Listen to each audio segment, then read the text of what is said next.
Bismillahirrahmanirrahim. Assalamualaikum warahmatullahi wabarakatuh. Alhamdulillah hamdan katsiran thayyiban mubarakan fih kama yuhibbuhu rabbuna wa yardah.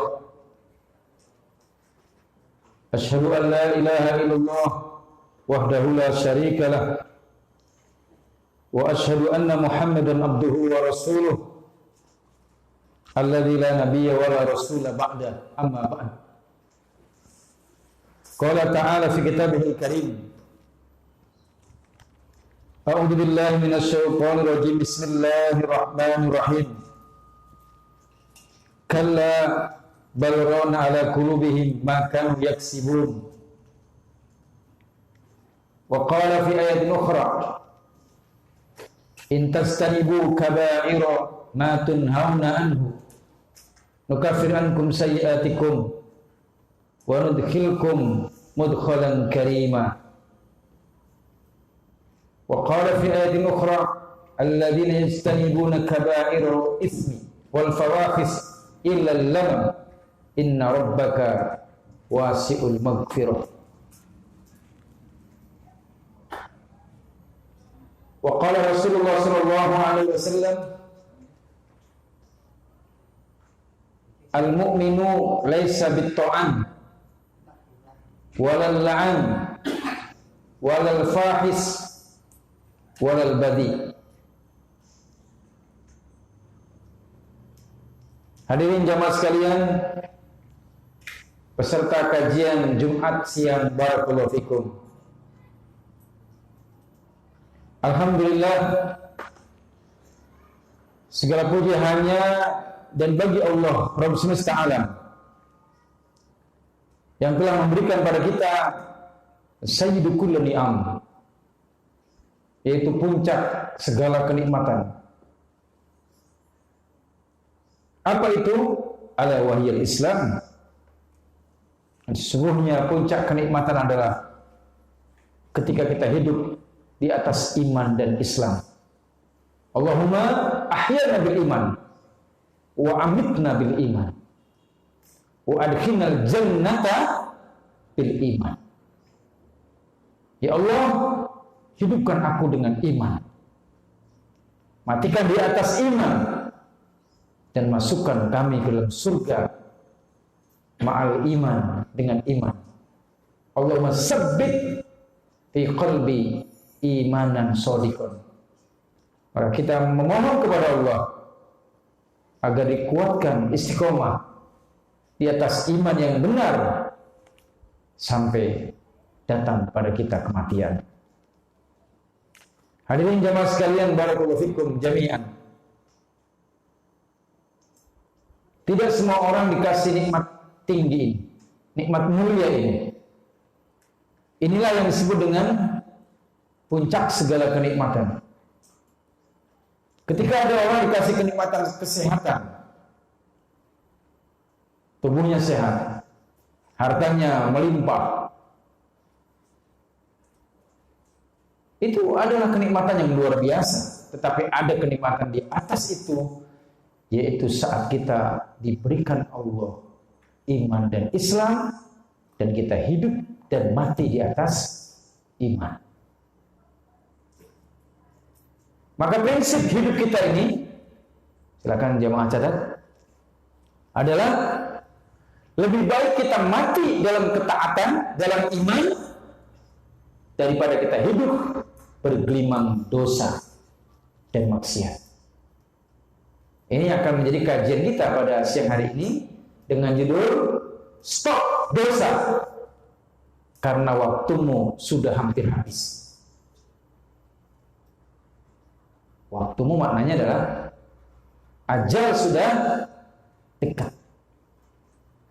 Kematian sudah mengintai kita setiap saat. Innal insana marsudun bil mauti. Sesungguhnya manusia itu diintai dengan kematian, diintai dengan kerugian. Orang kaya mati, orang miskin mati, anak-anak mati, orang tua mati, laki-laki mati, perempuan mati, hidup di kota mati, tinggal di desa mati, di daratan orang bisa mati, di hutan mati, di laut mati. Maka kematian itu datangnya faj'atan, sekonyong-konyong, tiba-tiba. Tidak ada konfirmasi. Kita kalau transfer uang untuk bantuan masjid, anak yatim, tahfidz Quran, itu ada konfirmasi. Tapi kematian tidak ada konfirmasi. Tahu-tahu kita sudah mati. Maka saya sering mengatakan bahwa hidup ini tahu-tahu. Tahu-tahu kita sudah nikah. Padahal dulu masih remaja, anak-anak kita lari ke sana, lari ke sini, main-main, naik di atas pohon jambu, nyeser ikan, nguras kolam, lari ke hutan sana, lari ke bukit sana. Kita dulu masih ingat saat masih kecil. Setelah itu kita remaja, SMP, SMA. Tahu-tahu kita udah menikah. Maka hidup itu tahu-tahu. Setelah itu menikah, kita punya anak. Tahu-tahu punya menantu. Tiba-tiba punya cucu. Coba jemaah sekalian yang sudah punya cucu, angkat tangan. 1, 2, 3. Ibu-ibu yang udah punya cucu. Tuh, 2, 3, 9 orang. Nggak terasa. Kita yang dulu rambutnya hitam, sekarang sudah putih. Bahkan tidak hanya rambutnya, bulu hidungnya pun putih. Kumisnya putih. Sehingga kita nggak disebut si kumis tipis, tapi si kumis putih. Karena kita sudah meninggalkan dunia hitam, masuk ke dunia putih. Tengok di kaca, ya Allah, bulu hidung putih, kumis sudah mulai putih, jambang di kanan kiri putih. Mungkin kalau lihat ketiak pun warnanya putih, rambutnya. Itulah kehidupan. Tahu-tahu, bukan tempe-tempe, Pak. Bukan kaleng-kaleng. Hidup ini tahu-tahu, udah tua, mati. Yang paling mengenaskan adalah dia sedang mengejar dunia, tahu-tahu mati, belum sholat, belum ke masjid. Dia sedang mengejar dunia, tahu-tahu meninggal dunia.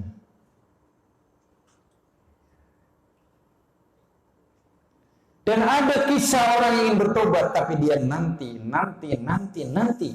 Begitu dia mati, barulah dia pertama kali masuk ke masjid. Itu pun safnya di depan imam, disolatkan. Kehidupan yang sangat tragis. Seorang wanita yang membuka auratnya, dia mau tobat, mau pakai jilbab, tetapi dakdin, nanti. Begitu pakai jilbab, dia sudah pakai kain mayat, kain kafan. Innalillahi wa inna ilaihi raji'un. Dia sudah mati. Maka jamaah sekalian, pastikan dalam hidup ini adalah lebih baik kita mati dalam ketaatan pada Allah daripada hidup tergelimang dosa. Ini saya tanya nih kepada jamaah semua. Jamaah, dosa kita ini banyak atau banyak? Banyak. Karena saking nggak bisa dihitungnya. Kalau dibilang sedikit atau banyak. Tapi kalau banyak atau banyak dosa kita ini. Dari mulai baling sampai sekarang bertumpuk-tumpuk dosa kita.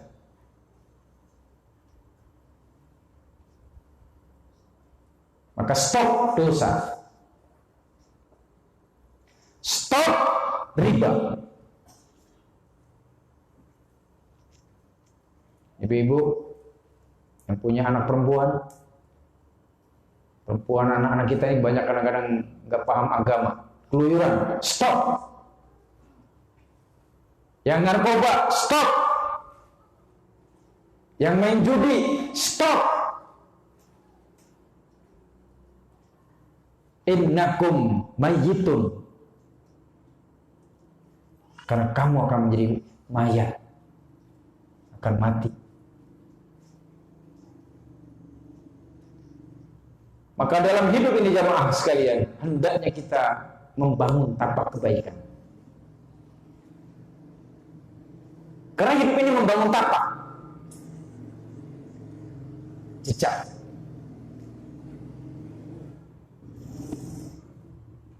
Tapaknya ada dua, ada tapak kebaikan. Tapak ketaatan. Minas sobah ilal masa ilal lain wa ila sobah aidon, dari mulai pagi, siang, sore hingga datang malam kembali, datang pagi lagi. Dari mulai terbitnya matahari sampai terbenamnya matahari, sampai terbit kembali matahari, hendaknya kita hidup fi ta'atillah, dalam ketaatan pada Allah. Maka ada seorang ulama mengatakan, wa min alamati iradillahi ta'ala an abdihi ayushkilahu fi ma la ya'nihi bi aksiha atau bi diddiha. Catat Pak. Kata seorang ulama salaf, tanda Allah berpaling dari hambanya adalah ketika hambanya waktunya habis terbuang sia-sia.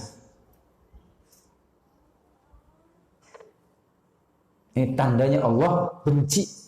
Maksudnya adalah berpaling dari dia, dari hambanya.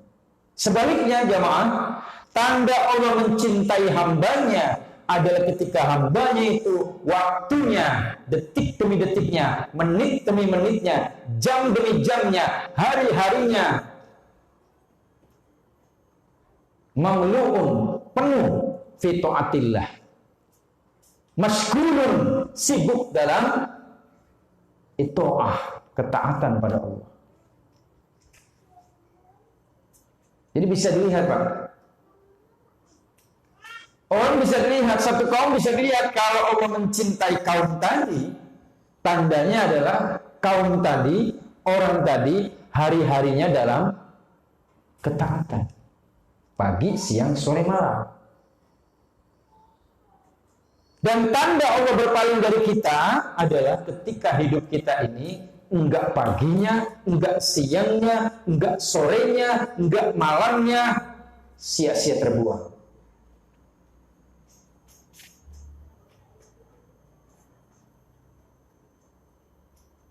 Terbuang waktunya, habis.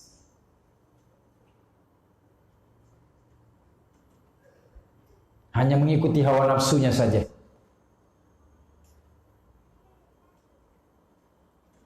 Dia enggak ingat Allah. Dia enggak ingat bahwa dia akan kembali pada Allah. Sehingga dia terfitnah dengan 3 fitnah yang membuat dia tidak taat pada Allah. Dan ini selalu, fitnah ini mengelilingi manusia dalam 3 hal. Fitnah harta, fitnah wanita, dan fitnah kuota.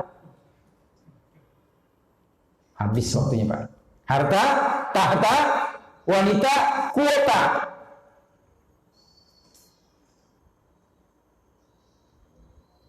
Bukan tidak boleh punya harta Pak. Boleh, tetapi jangan dengan hartanya melalaikan kita dari Allah, dari sholat, dari majelis ilmu. Yang dia cari hanya duit, tetapi dia nggak pernah ke masjid. Ini namanya fitnah harta. Dia terkena fitnah harta. Gara-gara wanita, dia berbuat dosa dengan wanita tadi, dia mati dalam pelukan wanita nakal. Stop perzinahan. Waktumu sudah habis. Mau kapan lagi? Kita tunduk dan taat pada Allah.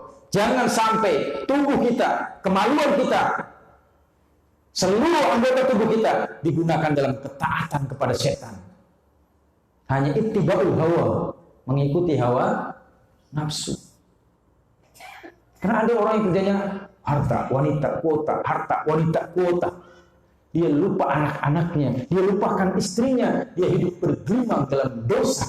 Kenapa? Dia punya harta banyak, dia gunakan hambur-hamburkan, main wanita, habiskan kuota yang tidak ada manfaatnya.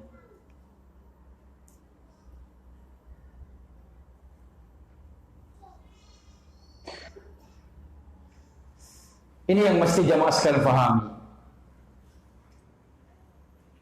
Karena hidup ini amanah, titipan Allah.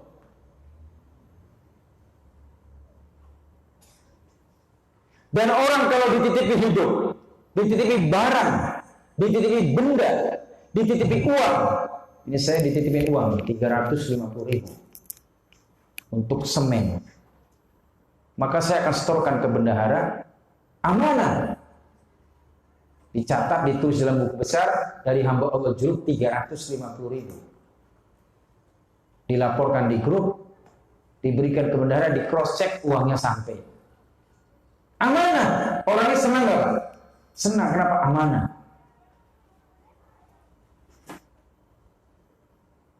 Nah, hidup ini amanah, tubuh kita ini amanah, mata, telinga, kaki, kulit, hati, tangan, semua amanah. Maka dipastikan Allah akan senang jika amanah ini, titipan yang Allah berikan pada kita ini, tubuh ini saat kembali pada Allah dalam keadaan bersih.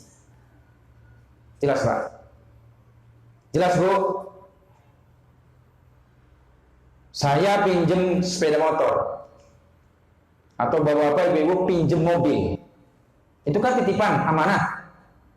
Kira-kira kalau dikembalikan mobilnya dalam keadaan kotor, bensinnya habis, joknya jeblak, kemudian radiatornya membleduk, ya, airnya kosong, olinya habis, karena kita pakai 3 kali, 4 kali bolak-balik Banda Aceh, bannya gundul, remnya blong, kira-kira pembantu bukan mahramnya, kehormatan dirinya dijual, bahkan sekarang ada bisnis seks online, tubuhnya dijual, pikirannya dirusak, hatinya lalai, semua amanahnya dia sia-siakan ketika dia menghadap Allah. Kira-kira Allah murka nggak? Marah nggak Pak? Marah. Dia kembali pada Allah dalam keadaan bergelimang dosa dan belum tobat. Maka tidak ada jalan lain jamaah sekalian. Stop dosa. Stop riba. Stop zina. Stop pergaulan bebas. Stop mencela dan berkata kotor. Maka Nabi SAW mengatakan, ini akhlaknya para anbiya. Laisal mu'min bit-ta'an walal la'an walal fahis walal badhi. Seorang mukmin harus menjauhkan dirinya dari 4 perkara. Ta'an, tidak boleh suka melaknat, mencela. Walal la'an, dilarang melaknat. Walal fahis, jangan berkata keji, fahsya. Walal badhi, jangan berkata kotor dan menjijikan. Stop perkataan kotor, jorok, menjijikan, mencela, melaknat. Jangankan terhadap istri, anak, saudara seiman, terhadap binatang yang namanya kambing, kita dilarang mencela. Nabi katakan, la tasubbus sa'. Jangan kalian mencela kambing. Wala ba'iron, jangan mencela unta. Wala dik, la tasubbud dik. Jangan mencela ayam jantan. Jangan mencela hujan, jangan mencela pandemi, jangan mencela matahari, dahar, masa, dingin, hujan, tidak boleh dicela. Maka stop mencela, stop berkata kotor, stop berkata keji, dan stop berkata yang layan fa'uka, yang tidak ada manfaat.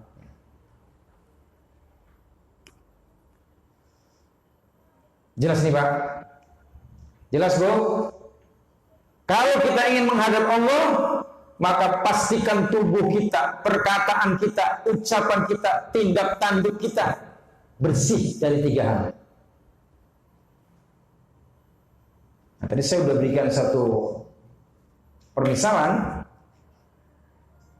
ini mimba'dil amsilah ya, bahwa kalau orang itu dipinjam sepeda motornya, mobilnya dikembalikan dalam keadaan bersih, maka senanglah si empunya, si pemilik mobil dan kereta tadi. Betul? Maka Allah pun senang jika kalian menghadap Allah dalam keadaan bersih dalam 3 hal. Silakan, jawab. Bersihkanlah kita sebelum menghadap Allah dari 3 hal. Pertama, bersihkan dirimu dari perbuatan syirik, menyekutukan Allah. Ya bunayya, inna syirka, ya bunayya, inna syirka ladulmun adim. Ini nasihat Luqman Al-Hakim pada anaknya. Wahai anakku, janganlah engkau menyekutukan Allah. Inna syirka, karena menyekutukan Allah adalah dulmun adim, kezoliman yang sangat besar, nyata. Maka hendaknya jamaah sekalian, Bapak Ibu yang dirahmati Allah, sebelum kita mati, tinggalkan perbuatan syirik, baik syirik akbar maupun syirik asgor. Syirik bahaya nggak Pak? Bahaya. Pernah nggak melihat ada spanduk tulisannya, Anda memasuki wilayah Aceh, awas bahaya narkoba? Pernah Pak? Sering. Ada nggak di kota-kota awas bahaya judi? Ada. Pernah nggak Bapak Ibu lihat spanduk tulisannya awas bahaya merokok? Pernah. Tapi pernahkah kita melihat spanduk tulisannya awas bahaya menyekutukan Allah? Enggak pernah kita lihat. Padahal menyekutukan Allah adalah jarimatun ala jarimatin, kriminal di atas kriminal. Ya, silakan masuk. Kalau ada kejahatan, maka kejahatan di atas kejahatan adalah menyekutukan Allah. Kalau ada kezoliman, zolim, maka kezoliman di atas kezoliman, berarti mbahnya kezoliman adalah syirik. Zolim itu apa? Zolim. Zolim itu menempatkan sesuatu bukan pada tempatnya. Itu zolim. Contoh, peci itu di kepala, kok ditempatkan di pantat atau di sini, itu zolim. Zolim, Pak. Anak-anak itu harus dididik, diarahkan, dibina. Istri itu dibina. Silakan. Itu haknya istri mendapatkan pembinaan dari suami. Tapi kalau ada suami mudah memukul istri, mudah mencelanya, membiarkannya rusak dalam lingkungan yang rusak, maka suami sudah tidak menempatkan pada tempatnya istri tadi di tempat yang mulia, maka suami tadi disebut berbuat dolim.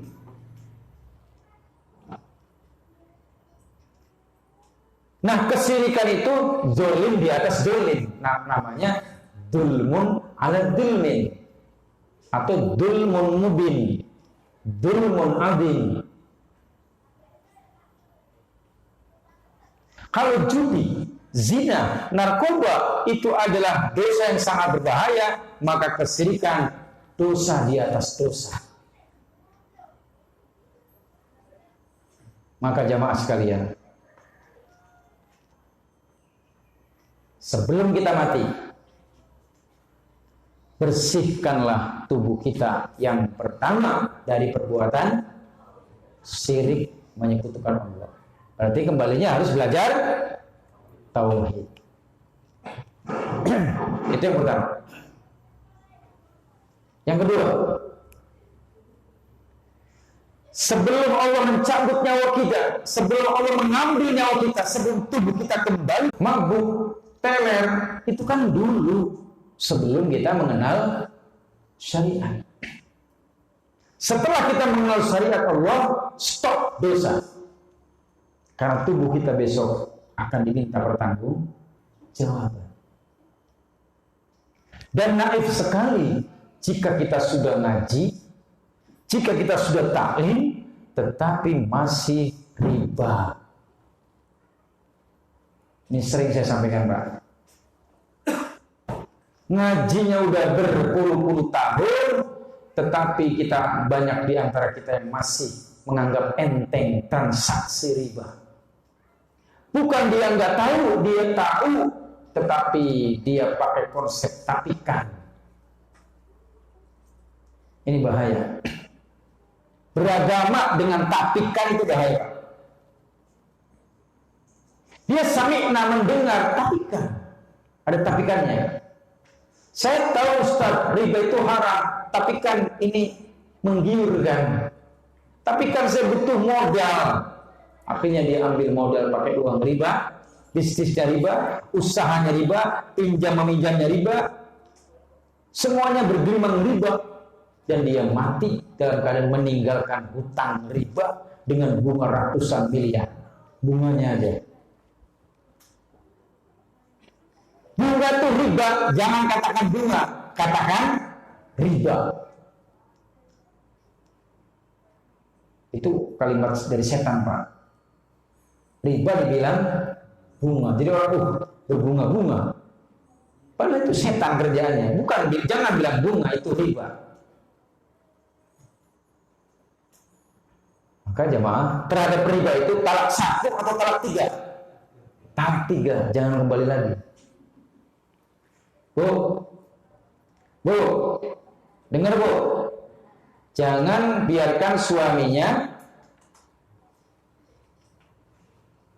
bisnis, usaha, dagang, pinjamannya pakai riba. Jangan. Riba itu ribet. Udah kita bayar, masih bunganya, ribanya masih numpuk. Terlambat bayar, terus ribanya numpuk. Maka terhadap riba, Pak, Bu, talak 3. Jangan kembali lagi. Stop. Dulu Ustaz begini, saya begini. Dulu ya sudah. Sekarang jangan diulang lagi. Ini mesti bapak-bapak dicatat ya. Yang ketiga,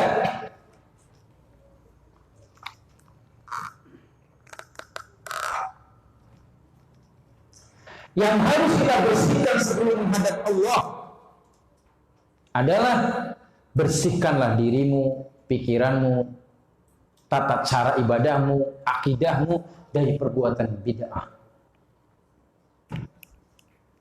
Ini 3 hal yang harus kita bersihkan dalam hidup ini sebelum kita mati. Bersihkan dari kesyirikan, bersihkan dirimu dari perbuatan nista, dosa, maksiat, dan bersihkan dirimu dari perbuatan bid'ah yang menyimpang dari Islam.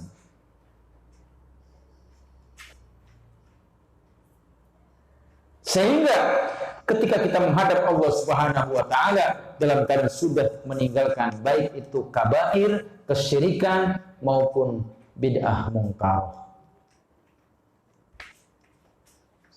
Allah Subhanahu wa taala berfirman dalam Quran surat An-Nisa ayat 31. A'udzu billahi minasy syaithanir rajim. Lihat Pak, An-Nisa ayat 31. An-Najm ayat 32. Nah.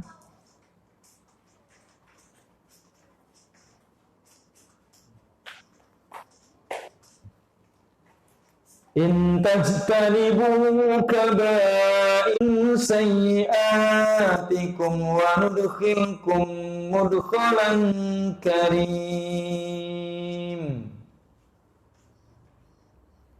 Dan sesungguhnya orang-orang yang menjauhi perbuatan dosa besar, zina dia tinggalkan, narkoba dia tinggalkan, judi dia tinggalkan, mabuk dan teler dia tinggalkan, mencuri dia tinggalkan, dia jauhi. Nukaffir ankum sayyi'atikum, maka demi Allah, Allah akan menggugurkan dosa-dosa kalian yang dulu. Syaratnya apa? Tarkul kabair. Tinggalkan perbuatan dosa kalian yang dulu, bukalah lembaran yang baru, bertobatlah pada Allah dengan taubat yang benar, maka dosamu yang lalu Allah gugurkan. Dengan syarat istiqomah dalam taubat. Maka orang yang istiqomah dalam taubat, tatanazzalu alaihimul malaikat. Malaikat akan membackup mereka, membantu mereka, menolong mereka. Sehingga kalau kita mati menghadap Allah dalam keadaan istiqomah, malaikat berkata, alla takhafu wa la tahzanu wa abshiru bil jannati allati kuntum tu'adun. Kata malaikat, hamba-hamba Allah, jangan takut, jangan sedih, berita gembira untukmu surga yang Allah janjikan karena kamu tajtanibu kabair, meninggalkan dosa besar, tinggalkan dosa kecil, tinggalkan dosa yang shagir, yang kecil, dan istiqomah alal iman. Istiqomah di atas iman. Ini Pak. Bagaimana supaya istiqomah di atas iman? Dicas imannya, ruhnya. Kalau kita punya baterai, senter, kita bawa ke hutan dan gelap gulita, senter tadi akan menjadi penerang. Senter ini ilmu, Pak. Ilmu itu menjadi penerang. Mana halal, mana haram, itu diketahui dengan ilmu. Ilmu itu bagaikan senter, penerang, pelita, obor yang akan menerangi kegelapan.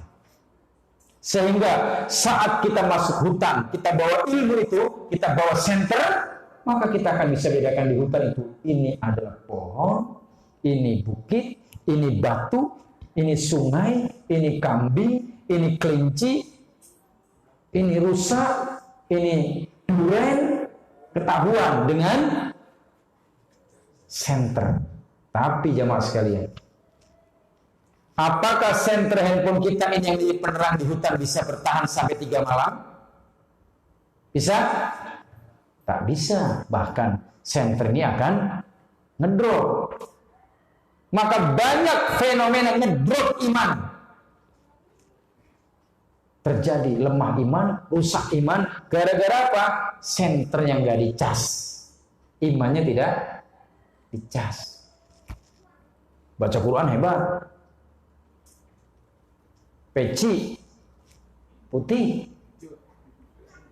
nggak cukup peci putih, kasih udeng-udeng sebesar ban Vespa itu, ke sorban. Tapi lingkungan rusak, teman-teman rusak, bisa rusak nggak iman, Pak? Bisa rusak.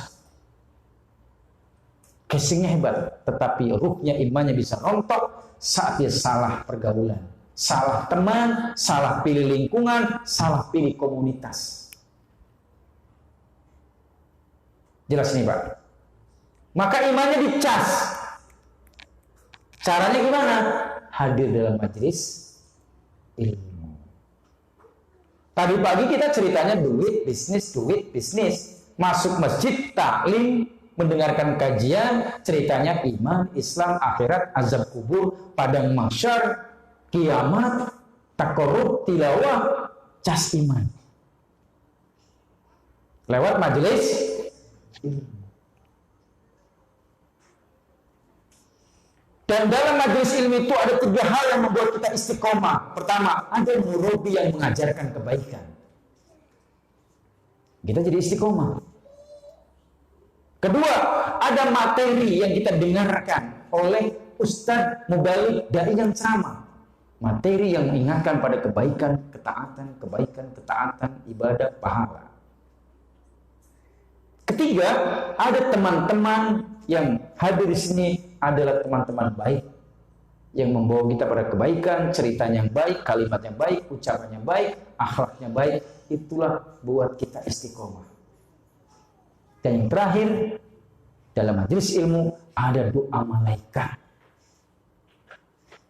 Sehingga Nabi katakan majelis ilmu itu adalah raudhatun min riyadil jannah, taman-taman surga. Jelas ini Pak? Paham Bu? Maka karena majelis ilmu itu adalah taman-taman surga, berarti ketika kita duduk taklim seperti ini, kita sedang duduk di taman-taman surga. Maka saat duduk di taman surga, jangan mengantuk, karena kita sedang duduk di taman-taman surga. Jangan bersender, karena yang bersender itu tandanya dia sudah tua. Jadi yang suka bersandar kalau taklim itu tandanya dia sudah tua. Maka yang tua-tua boleh bersender. Tapi kalau weli bersender ini bukan bagiannya. Yang bersender itu yang udah tua-tua. Yang tadi angkat tangan Pak, yang punya cucu, nah itu boleh bersender. Yang muda-muda bersender, matanya merem, mantuk-mantuk ini bukan paham, tapi dia mantuk-mantuk karena mengantuk. Karena dia mengantuk. Jangan Pak, ya, jangan pernah bosan kita menuntut ilmu, meskipun 1 jam, 2 jam. Kita taklim 1 jam, 1 jam setengah.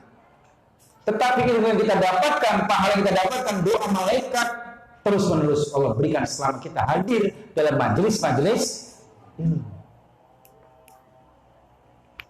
Ini kita didoakan malaikat. Tidak hanya malaikat yang mendoakan orang yang hadir dalam majelis ilmu, tetapi juga adalah ikan-ikan yang ada di lautan.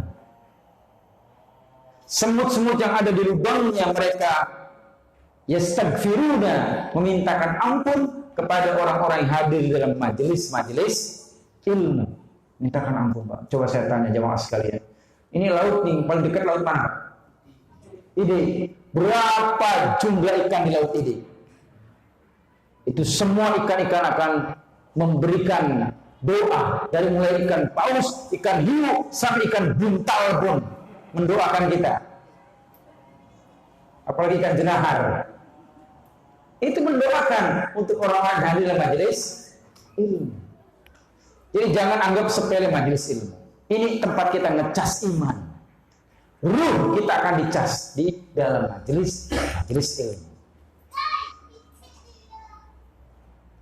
Kita tadinya nggak tahu nih Pak hukum dalam Islam, tapi dengan majelis ilmu kita tahu, oh ternyata dalam Islam itu kita nggak boleh meludah sebelah kiri, sebelah kanan, tapi meludahlah sebelah kiri. Itu ada dalam majelis ilmu. Dalam majelis ilmu kita tahu, oh ternyata ada adab. Adabnya itu adalah bahwa kalau kita membuang tulang tidak boleh sembarangan, tapi buanglah tulang itu dengan ucapan Bismillah, agar tulang itu tidak menjadi makanan jin-jin kafir. Itu kita tahu karena ada ilmu.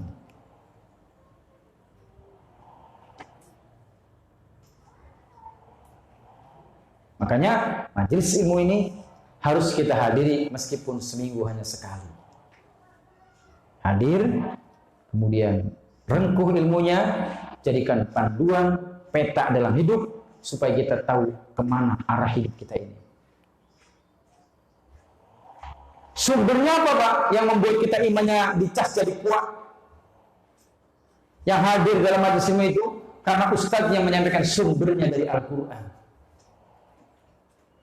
Al-Quran sumber membuat kita imannya kuat itu. Ustadz yang menyampaikan qala ta'ala, qala rasul, qala ta'ala, qala rasul. Lalu kita mendengar, jadikanlah Quran ini menjadi peta hidup kita. Arah hidup itu mau kemana, itu semua ada dalam Al-Quran. Maka Al-Quran itu adalah peta kehidupan. Kita ini mau kemana arah hidup kita ini? Semua ada dalam Al-Quran. Al-Quran nggak bisa dirubah huruf-hurufnya meskipun satu huruf, tetapi Al-Quran bisa merubah hidup kalian yang tadinya gelap menjadi terang. Itu semua karena panduan hidup kita Al-Quran. Jelas Pak? Jelas Bu? Maka jangan pernah bosan menuntut ilmu, karena menuntut ilmu adalah wahana ngecas iman.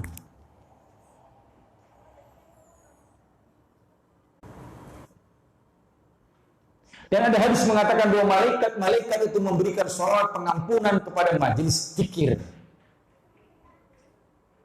Dan kata Imam Atha, majelis zikir yang dimaksudlah majelis ilmu yang di dalamnya diterangkan tentang tauhid dan syirik, tentang halal dan haram. Agar kita tahu peta hidup ini kemana arah hidup kita ini. Ke kanan, ke kiri, lurus, belok, mundur, maju. Itu semua petanya ada dalam Al-Quran.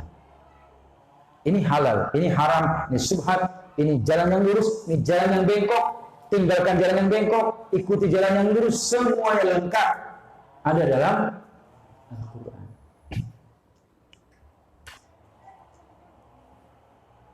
Dan kehebatan Al-Quran itu jamaah sekalian, Al-Quran itu membongkar semua kejahatan manusia. Paham Pak? Jelas Bu? Ini kenapa Al-Quran itu ditakuti orang kafir, termasuk orang munafik? Karena Al-Quran membongkar semua kejahatan mereka, semua kriminal, semua kelakuan yang buruk, semua dibongkar dalam Al-Quran, bongkar total. Contoh, Al-Quran membongkar bahaya zina. Ada ayatnya? Ada. Bahkan Allah mengatakan, tidaklah laki-laki pezina kecuali akan menikahi wanita pezina. Tidaklah wanita berzina kecuali akan mendapatkan laki-laki pezina.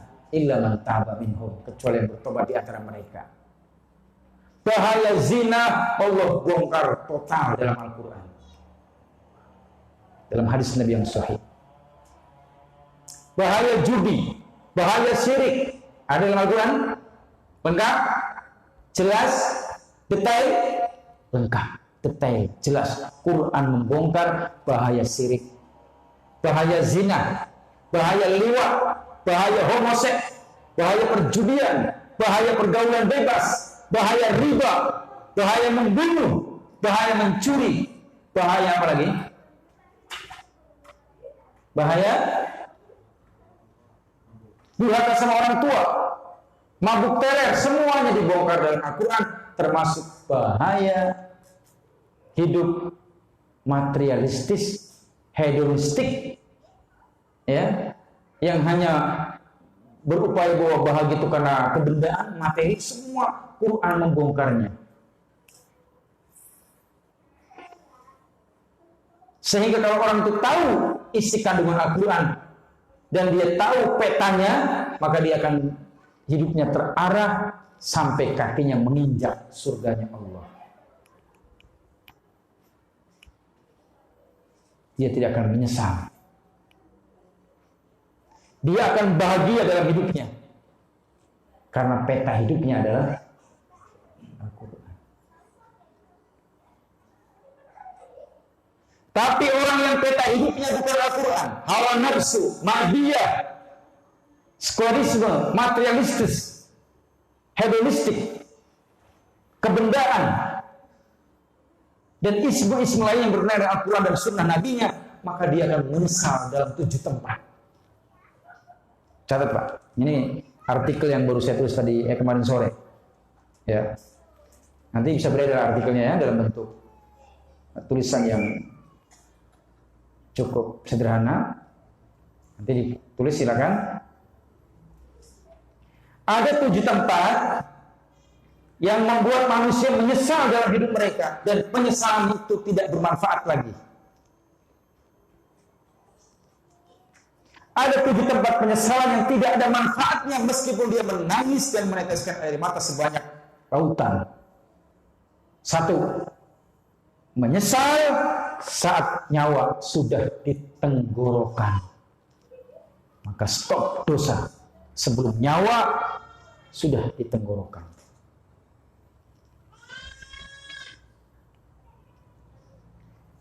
Karena ada dua waktu di mana tobat nggak diterima. Pertama, ketika nyawa sudah di tenggorokan. Kedua, ketika matahari terbit dari arah terbenamnya arah barat.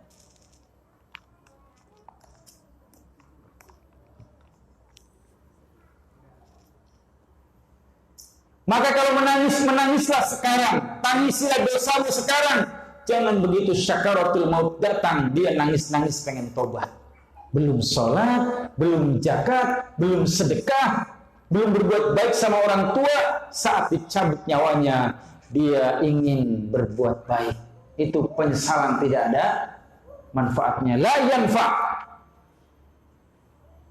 Itu yang pertama. Penyesalan yang tidak ada manfaatnya adalah saat nyawa sudah di tenggorokan. Yang kedua, tempat orang menyesal tetapi tidak ada manfaatnya adalah menyesal saat di alam kubur. Diangkatlah mayat kita dengan kerenda mayat, dimasukkan ke dalam kuburan. Jamaah-jamaah semua sudah bubar. Ditanya oleh malaikat dalam kubur, dia menyesal, ingin pulang ke dunia. Dia ingin sholat, ingin sedekah, ingin membantu pesantren, ingin membantu rumah Quran, ingin membantu anak yatim, ingin berbuat baik pada teman, saudara, dan istri. Sudah tidak ada lagi. Bahkan istrinya pun udah dinikahi orang lain. Karena orang lain sudah punya prinsip. Prinsipnya adalah jandamu kutunggu. Kita mati, ya kan? Istri kita mati atau si pulang mati, sudah ada yang menggantikannya. Waliyazubillah. Menyesal yang tidak ada artinya adalah saat manusia menyesal di alam barzah, alam kubur. Sekarang Pak, kalau kita menyesal di kuburan, kira-kira orang malaikat dikembalikan lagi bisa nggak? Atau bapak-bapak karena kaya raya malaikat, saya kaya raya nih, saya menyesal pengen sholat, ini uang 2 triliun, tolong kembalikan saya ke Juru Raya, kembalikan saya ke Aceh, kembalikan saya ke dunia, saya sogok engkau malaikat dengan 400 triliun, bisa? Nggak bisa, la yanfa'. Maka kalau mau menangis, menyesal, al-an, sekarang, jangan tunggu ba'den, nanti. Saya sukses. Jangan. Sekarang Pak, kalau menyesal. Ya silakan, menyesal sekarang Pak.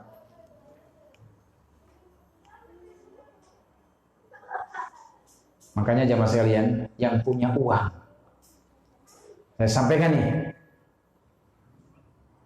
kumpul-kumpul, bebaskan tanah pesantren Al-Hidayah.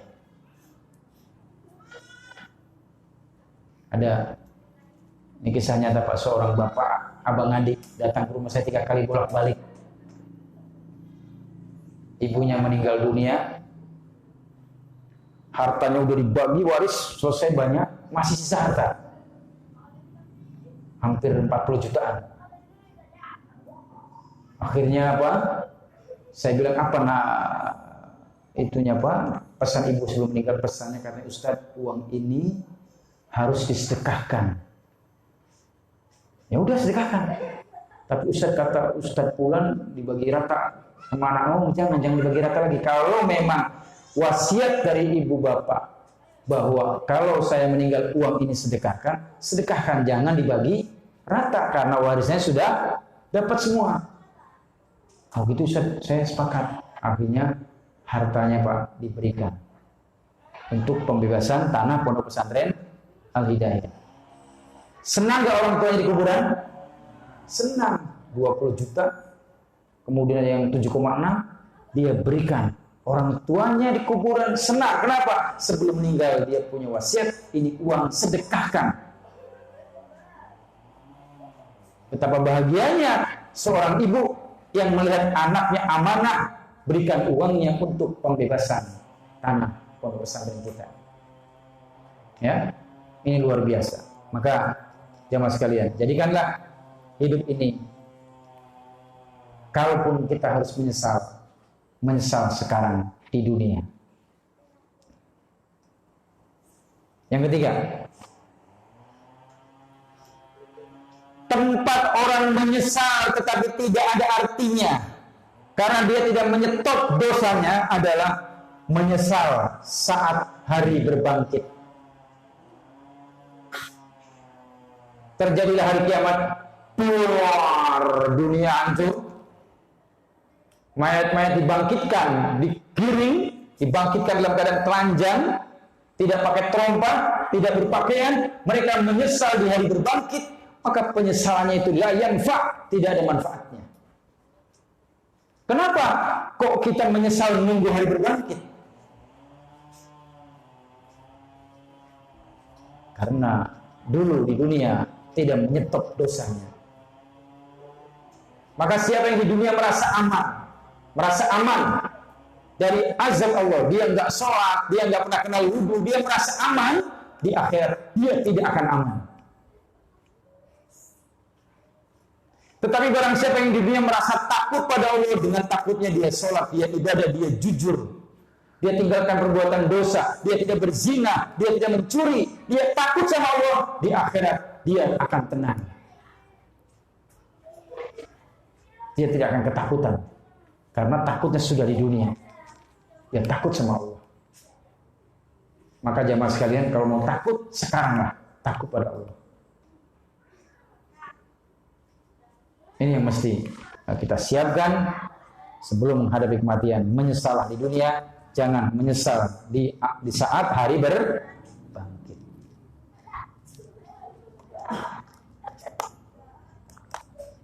Yang keempat, penyesalan yang tidak ada artinya adalah menyesal di padang mahsyar. Saat manusia tenggelam dengan keringat yang sangat bau dan menjijikan. Jadi ada ulama yang mengatakan bahwa keringatnya itu bau menjijikan itu sangat 30 meter, sini 30 meter, sini 30 meter, Pak. Dia tenggelam sampai mulutnya tenggelam pada keringat busuk baunya. Dan semakin banyak dosanya, maka keringatnya semakin banyak menenggelamkan dia. Jadi jumlah keringat kita yang keluar yang busuk itu sejumlah dosa yang kita lakukan di dunia.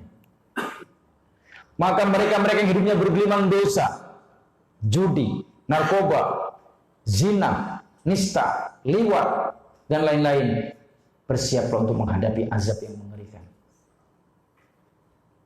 Dia akan tenggelam dalam lautan keringat berbau busuk. Waliyahzubillah. Nas'alullah al-afiyah. Mudah-mudahan Allah selamatkan kita dari ngerinya fi yaumil mahsyar. Yang kelima,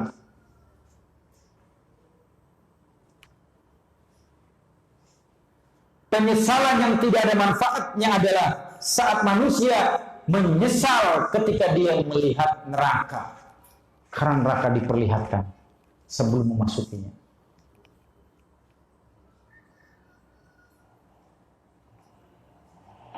Dan satu hari Nabi mendengar suara menggelegar dengan suara yang sangat mengerikan. Kuat suaranya, Pak, sampai mati. Suaranya kuat sekali. Keluar, mati lagi. Maka ketika ditanya oleh seorang sahabat, "Ya Rasulullah, suara apa itu?" Tahu Pak, suara apa? Tahu. Nabi SAW katakan itu adalah suara batu neraka yang sampai ke dasar neraka selama 70 tahun lamanya. 70 tahun ya, baru 70 tahun baru sampai ke dasarnya. Itu suara batu yang sampai ke dasar neraka. Bagaimana matangnya. Dan bahan bakar neraka itu adalah batu dan manusia. Diperlihatkan neraka, orang menyesal, maka ini penyesalan yang tidak ada manfaatnya. Yang keenam, menyesal yang tidak ada manfaatnya adalah menyesal saat sudah masuk neraka.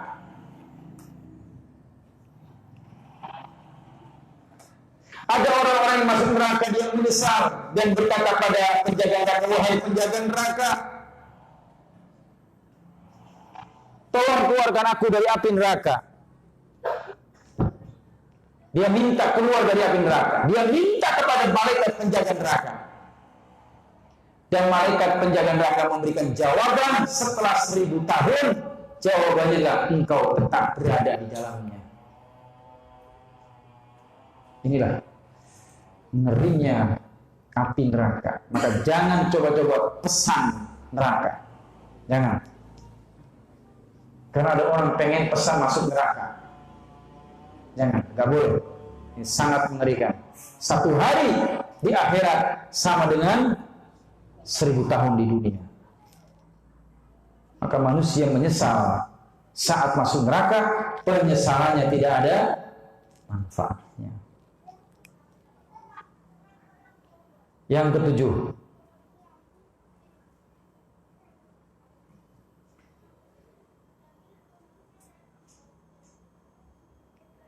termasuk orang yang menyesal tapi menyesalnya tidak ada manfaatnya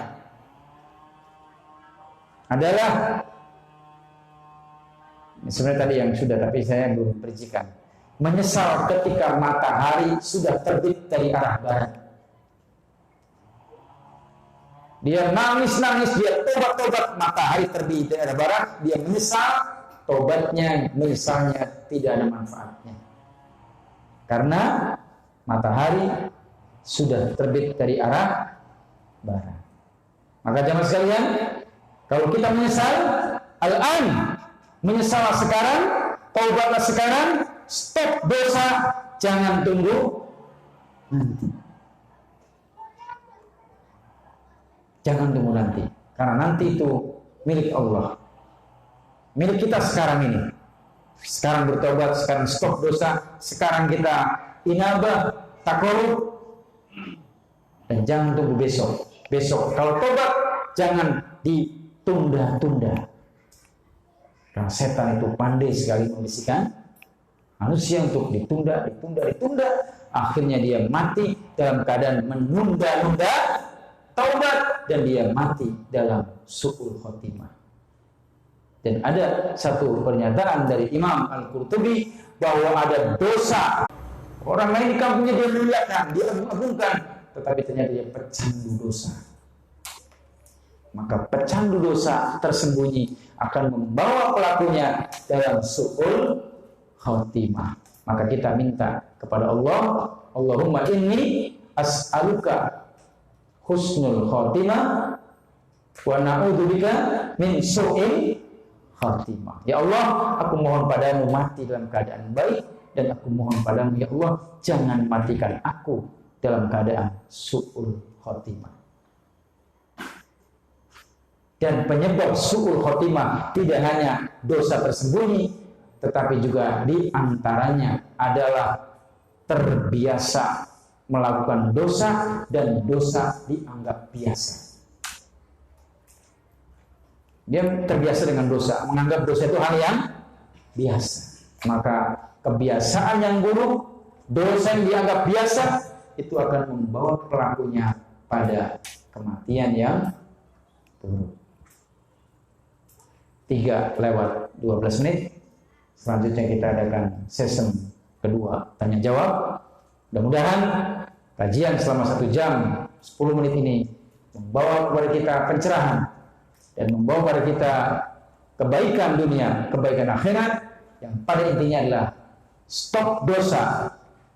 Waktumu sudah habis, jangan biarkan hidup kita bergelimang dengan dosa. Ingat jamaah sekalian, prinsip hidup kita tadi yang pertama apa?